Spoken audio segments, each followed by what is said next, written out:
G'day guys, welcome back to Supercoach with DR and welcome to the round 13 review. Hope you had a cracker of a long weekend. Had a great start to the weekend for me. End up going down to Marvel Stadium on the Friday night to see the Lions defeat the Dogs. We're also part of the Guard of Honour, so the boys get to go onto the ground, line up just before the banner and give a few high fives to some players, and got to speak with Dunks, Chocky before the game, which was awesome. Then the morning after, they had their family day, got to catch up with some of the players again, got some autographs and all that sort of jazz. So yeah, great start to the weekend for me. And Supercoach wise, not too bad as well. I really wasn't sure where I was at. I said the same thing last week. I really did think though that I'm probably a little bit under par, prepared to lose a few hundred ranks, but the opposite actually happened here. I think I was a little bit above par and went up over 300 spots. So the goal was, as you know, to be sitting inside the top 1K at the end of the buy rounds. We're halfway through, and I've gone up about 600 spots in the last two.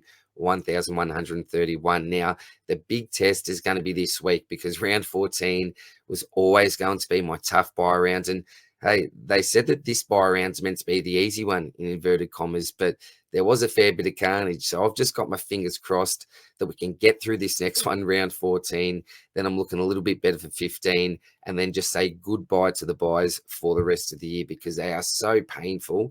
Wish that the AFL just put them all on the 1 week, just have a week off from Supercoach and then kick on the next week after that. But it is what it is. Not much we can change, but I think I've planned pretty well. You just can't help injuries and a little bit of carnage here and there as we go. But pretty happy with where the team's at. We'll finish the team up, I reckon, in 2 weeks. So make probably the second last upgrade this week, then the final upgrade the week after. So I'll quickly go through the side, show you what my buy structure is looking like for the next couple, lock in my second last premium upgrade, and then talk better captains before we end the video for this week. So hope that you're well, guys. All the best for the upcoming round.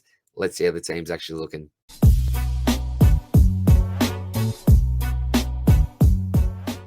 All right, now before we get into the rapid fire round review, I better go through my trades from last week. I'm a little bit shattered here. Originally, I was trading out Closey and Wilson for Neil and Will Duck Egg Dawson. I went through with Neil and Dawson in, Closey out, but last minute I decided to keep on to Darcy Wilson and trade out Joe Richards instead. The reason behind it was the fact that I'd already got that 0 from Dawson. Jolly Boyd giving me a low 50. And I thought, look, fucking jag, maybe an 80 here from Wilson. I'll lose a little bit of coin, but that extra 30-odd points on field could give me a real advantage in the rankings because 30 points does actually mean a lot where I'm at the moment. So took the risk and I thought, look, worst case scenario, he gives like a 55, maybe doesn't count, but won't lose a heap of coin. Unfortunately, it was worst case scenario, a 25 absolutely unsighted. So spewing that I went through with that and may actually affect my future upgrade cadence, which I am a little bit dirty on myself about, but took the risk and didn't pay off. But really happy to get Neil in and Dawson. Well, we can't help these things, can we? Wasn't expecting much, particularly knowing that he was playing up forward, but at the end of the day, he's now a loophole with DPP status, and I've got a little bit of a plan for him anyway, so I'll talk about that potentially next week. But very quickly, onto the side, Dacos with a 64. Now, we've all got him. 39% of the top 1% actually had the captaincy on him. So in a strange way, although I own him delivering a low score actually benefited me in some way, I think. So it's a strange game, Supercoach, sometimes. I think he'd be right for this week, though. Sheasel, a 129, all of a sudden looking really comfortable in that midfield role. Really nice 3-round average, so wrap with the Shees. Bailey Day with a 95.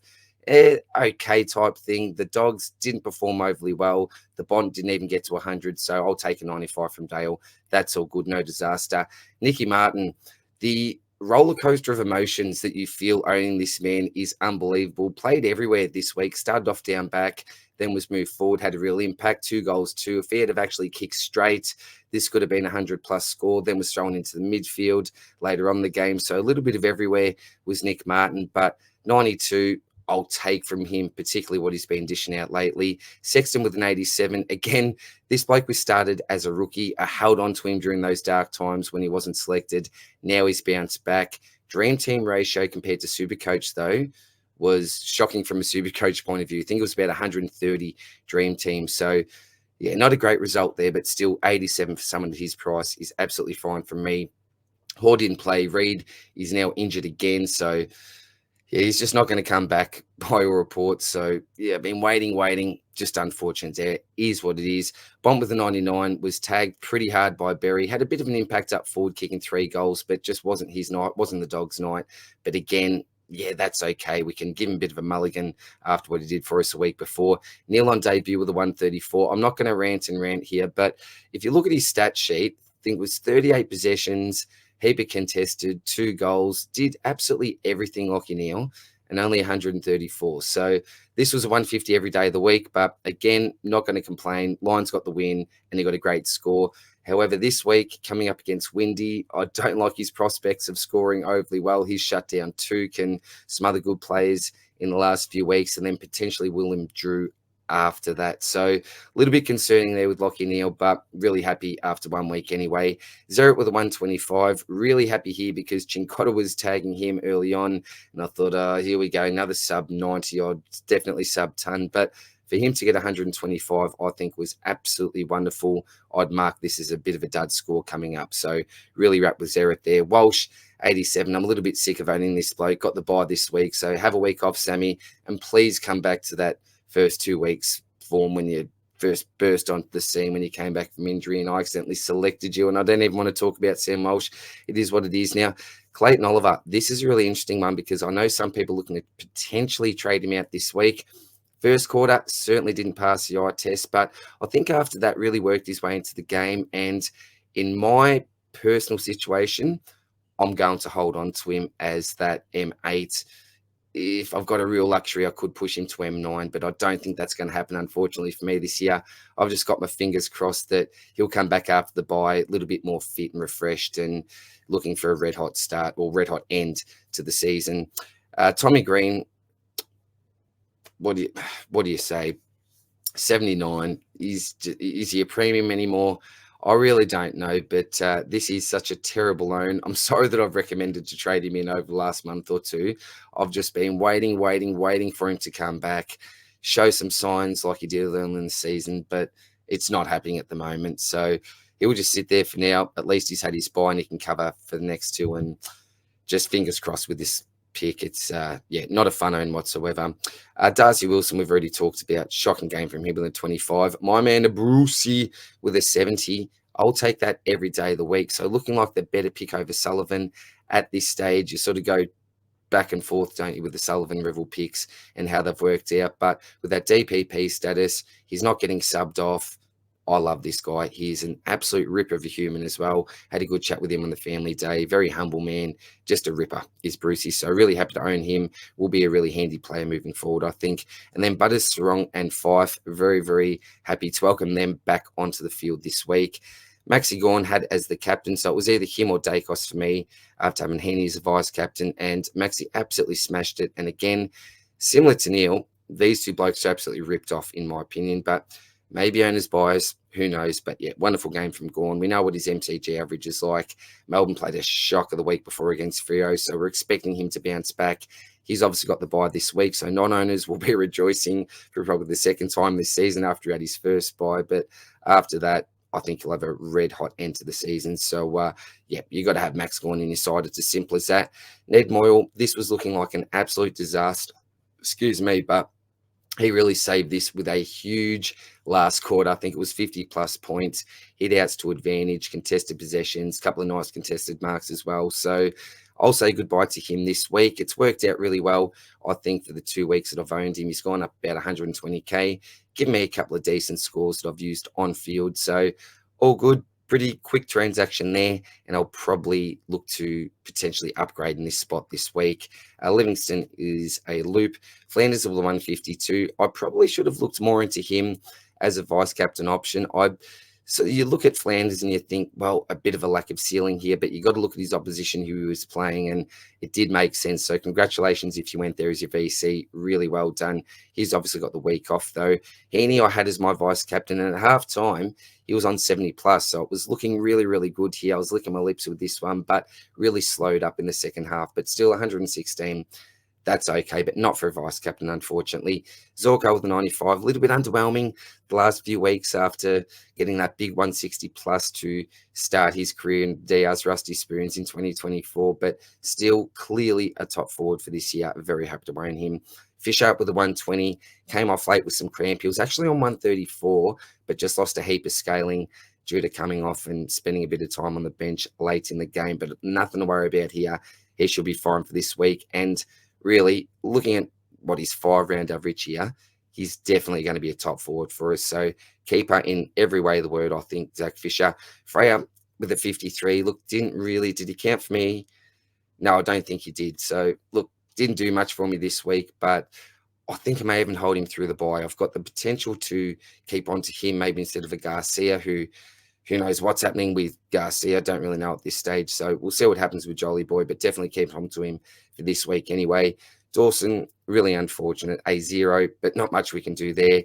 Dogger didn't play, and Garcia absolutely lost at the moment, but did play a really solid match in the VFL. I think it was 8 tackles, 3 goals, lots of contested disposals. So fingers crossed he can make his way in. Don't know what's going to happen there. So that is a quick review of the side. Now, if you look at the salary here, we've got about 130K. So what I will quickly do is I'll show you what my best side looks like, and then where I'm looking to upgrade, and then I'll show you what the buy structure is looking like. So Brucey comes off for Butters, Wilson for Sarong. So that's a completed midfield there. Then Garcia, will he come on for 5? Yeah. Freya for Jacko. All right, so at the moment, this is the best side that I could put on the park, disregarding the buys, obviously. So we've got Luke Ryan, Dacos, Sheasel, Dale, Martin, Sexton. So these 5 will obviously stay down back, but Sexton I'm planning to move up forward. So 1 defender needed there. The midfield, well, this is rounded out now, unless I can get a luxury upgrade somewhere here, which I'd really like. We'll see what happens there. But for now, it's the Bont, Neil, Butters, Sarong, Zeret. So really happy with that top 5. Then it gets a little bit dicey with your Walsh, Oliver, and Tom Green, but completed for now. Let's just call it complete. You've got Gorn here. Obviously, a spot needed here with the ruck. So 1 down back, 2 in the ruck. And then forwards, you got Flanders, Heaney, Zorko, Fisher, Dogger. 5 there for now, but I think Sexton, in current form, I'm viewing him as a forward keeper. So really, it would look more realistically like that with 5 on the bench. I think I'll need to actually use 5 to make my last upgrade, though, which is a little bit unfortunate. But so that's how I'm looking at the moment. So 1, 2 spots needed here. Now, the issue this week is, do I go a defender or do I go my ruck? Now, there's a defender I really like this week, and there's obviously a ruck that I really like this week. The defender is Jordan Clark, and the ruck is Brodie Grundy. So that's a big decision that I've got this week. So let's optimize the side and see how we're actually looking, because this is the tough buy for me, the really tough buy for me. So Luke Ryan comes back. That's really nice. It's really nice to get these Port and Freo players back. So we've got 1, 2, 3, 4, 5 playing.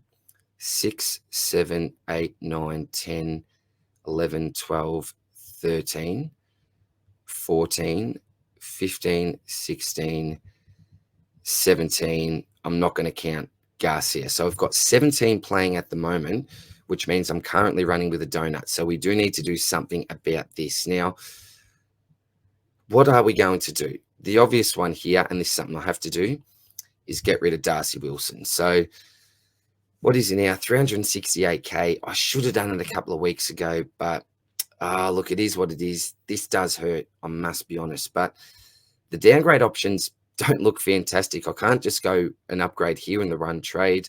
I need to go 1 up, 1 down, obviously. So let's just start off with the downgrade option. I pretty much already know who it's going to be, and I am going early on a player, but Singh, Clark, Manor. Here's a man here. I'm thinking Billy Dowling, Angwin, no, Simpson, Kircher. I know it's pretty much going to be Dowling. You've got Hollins, Garcia, Revel. Finn McRae played a really good game, didn't he? All of a sudden his break even's down, but 255 for Finn. I'm just not going there. All right, so let's just make this pretty simple. I'm going to go early on Billy Dowling. Now, what I like about Dowling is the fact that Crouch is out. Adelaide supporters have been crying out for this bloke to get a game. I think he'll get a bit of an opportunity, although playing more of that half forward role, I think he can still score well enough to make a bit of an impact and at least keep his spot in the short term for us. So that'd be nice. And that DPP status is again really handy. Unfortunately, when he's on the bubble, we'll have the bye. So we're hoping that he gets a game after the bye. But for now, I just think that he's probably the best downgrade option for me. So I'll complete that trade and then I'll have 374,800 in the bank.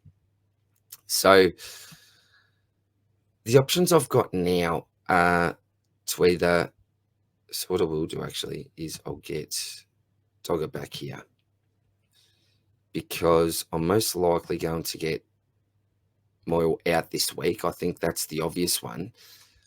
I'm probably going to go the two trades for now, but we could see about that. I might go a third, but I might go a third just to show you what my plans are for next week, but not actually go through all that. However, this one here, I've got now 690k in the bank. Brady Grundy, I think this is a real obvious one. Now, last week I would have actually gone Grundy over Neil, but I'd got Moyle in, which I wasn't actually planning on. That was a bit of a last minute move the week before that. So would have actually worked out really well. Playing at the SCG against Geelong, we're expecting a really big score here. And doesn't this man love the SCG? Unfortunately, doesn't play there in the next 2 weeks. Then we'll play, I think it's 5 more games there for the remainder of the season. So that's a little bit of a slight concern. Am I getting him at top price here? Will he go down with that average over the next couple? Hoping he can go a little bit better after that when he gets back to the SCG. But if I do bring Grody, that's a new name, Grody in, I'll have 106,700. So if I do complete that trade, I'll pretty much just be that defender away. The issue is with Jordan Clark, with his lowish sort of break even, I don't know if it will be him next week. I've probably got 2 other options, which I'll go through in a sec. So at least I'll get an extra one on field this week, and then that will be 18 if all things go well. It was Wilson for Dowling, so that's same. They've both got that round 15 bye, but it's Grundy on for Moyle. Hopefully that will give me some nice extra on-field points there to make the 18 at least. If somehow Garcia comes back, that could be 19, which would be a huge luxury, but I really don't see anything more than that. Now, the bloke that I'm most likely going to finish off my defence with now will be Jordan Ridley. It's a bit of a risk versus reward, but you look at his last 3, scoring really well. I love his role. He's got that confidence back in his body. He's intercepting, using the football well, taking some of those kick-ins. So I really like the Ridley pick. The other bloke that I could look at is Elliot Yeo. Again, risk versus reward. To actually go there after he's done his groin, the price for potential, I think, is really, really nice. Both these blokes, I think, would be better off resting their bodies with this bye this week and then coming to look back hard in round 15. So that'll be the next decision that I've got. Could it be a Dan Houston? Maybe, but he's pretty commonly owned in the top 1%. I want to go a little bit different there. You really wanted to own Houston in the first half of the season. Remember, we were talking preseason about that Adelaide Oval run. We really wanted him to start off with, not necessarily to upgrade to in the second half, but he certainly is another option. And obviously, you've got Clark as well. However, he is playing Sydney. I think it's in about 3 weeks. Should get shut down by James Jordan again. So that does put me off slightly with the Clark pick if I decide to wait this week. Now, with Ridley, he does play St Kilda again and Collingwood again. We know what they're like for points. So that's another thing that sort of sways me in that Ridley direction. So what I am planning on actually doing is, because at the moment, as you can see from here, I've got no options if one of my primos go down. Excuse me, I have been losing my voice lately. So the plan next week would probably be to simply, let's just say, get rid of a Hall and then bring Dawson back down. And that way that opens up a loop for me. And look, who do we get in? You got 254k there. I'll just go, I don't know, cheap. Let's just say Hutchinson. What did he get? 40. So yeah, nothing great there. But Excuse me. So let's just say that I'll do something like that. I'll have 8 trades left, 152. It will take me 2 more trades to get to Jordan Ridley down back, which will give me 6 trades remaining, a little bit of coin in the bank, depending on who I actually trade out, and a full side. But I won't have that extra premium, which I'm pretty keen to get. We'll see what happens there. But this way, Sexton will be able to come back to be a bit of a saviour there, or else the fish could. Hang on. I shouldn't have both there. Is that optimized down back somehow? Oh, what's this done for me? Oh, no, that's right. So what will happen is next week, it will be either Garcia or Freya will go. They'll go down back. Fish will come there, and then Ridley will be up there. So that's probably how I'm going to finish the side. So it'll be Ryan, Dacos, Sheasel, Dale, Ridley, Martin, Bont, Neil, Butters, Sarong, Zorko, Green, Merritt, Walsh, Oliver, Flanders, Heaney, Jackson, Sexton, and Fisher. So, yeah, not the best sort of M6 to M8 there. I'd love to do something about that. Yeah, who knows what other luxuries I'll have. Now, captains for this week. Let's have a look where we're at. So we've got the Lions versus Saints. I just wouldn't go Lockie Neal with Windhager. Zorko, however, that could definitely be an option as a cheeky VC. So might chuck it on him for now. You've got the Dogs versus Freo. So, yeah, you've got Ryan, you've got the Schlong, you've got Bont, who could look to hit back. Yeah, I've got a few interesting players there, don't I? Don't know how they are for matchups in the midfield, down back, and all the rest. I'll wait and see on that. Richmond Hawks doesn't do anything for me. Adelaide and Sydney. I've got your Grundy, Heaney. Probably not. Nothing for Adelaide. North and Collingwood. Do you go your Dacos? Leave Fire back. Fisher is a real pod.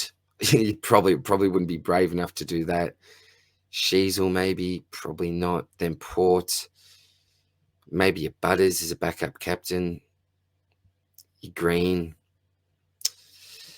It's a bit of a tougher one. So I might actually look to go Zorko early on into maybe a Bont or a Sarong, maybe even a Bont. Hopefully the great man can hit back and he doesn't get a real hard tag. They shouldn't hard tag him, should they? So, yeah, Fife, Sarong. Does Young do a job on him? Maybe. Hawthorn, Richmond. Yeah, it's a bit of a tough one. I might leave it like that for now and then speak to my brother Janeth on the Swordplay pod, which we will be recording. I'm losing again. This happens in every video, which we'll be recording tomorrow night. So listen up to the Captain's Corner tomorrow night for more information on who to go as the Big C this week. So that is it for now, guys. As I just mentioned, Swordplay pod tomorrow night, Stocky the night after. I've already done a fair few of the notes for this week, which was nice. Fair bit of preparation. I've had a long weekend to do that, so that should be a little bit earlier than normal. Again, shout out to all the members of the channel. Much love. Thank you to everyone that has purchased a bean in particular from the supercoachswordplay.com website. We are building up that fund for the RCH and hopefully donating that a nice sum at the end of the year. And apart from that, guys, hope that you're well. Say hi to the family for me, and we'll see you soon in the next one. Cheers. Bye.